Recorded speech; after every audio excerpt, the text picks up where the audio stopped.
Belajar selalu asik dan kreatif bersama Apik. Quantum Quotient, kecerdasan kuantum, buku awal-awal karya Paman Apik. Cara praktis melejitkan IQ, EQ, dan SQ yang harmonis. Pengantar Dr. Insinyur Dimitri Mahayana. Kita melihat bab awalnya. Jadi kekhasan dari Quantum Quotient ini adalah selalu ada peta pikiran kayak begini ya. Bagian awalnya di Selamat Datang Quantum. Selamat datang di Quantum Quotient di QQ.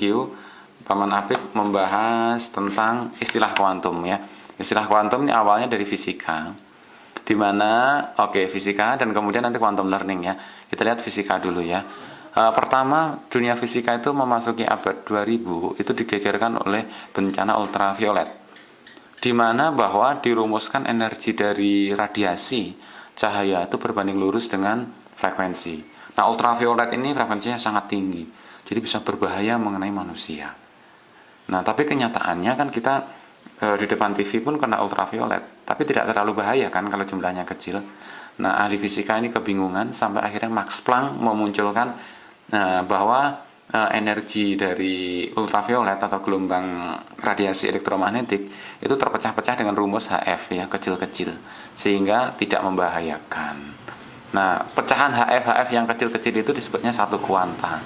Nah, itulah istilah kuantum pertama muncul ya. Kuantum berhubungan dengan kuanta, dengan satu kuantitas yang kecil. Max Planck menyelamatkan dari bencana ultraviolet. Nah, kemudian fisika masih dihebohkan dengan efek fotolistrik, di mana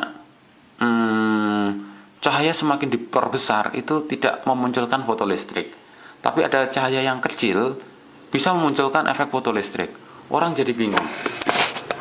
Ya, orang jadi bingung kenapa bisa seperti itu. Ini tidak masuk akal berdasarkan teori fisika gitu ya.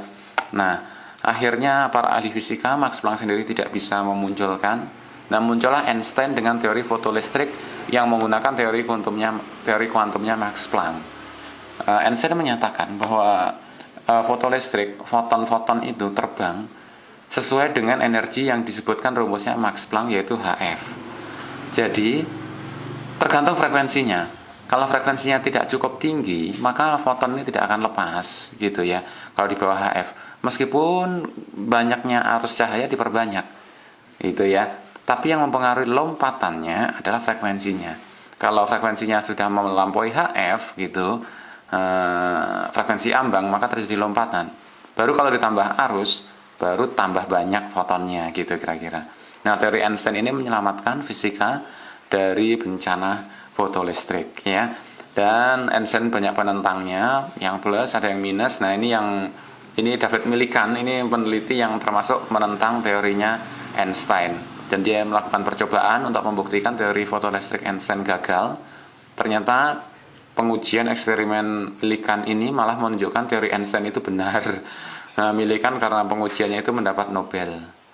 Einstein juga dapat Nobel ya. Belajar selalu asik dan kreatif bersama Apik.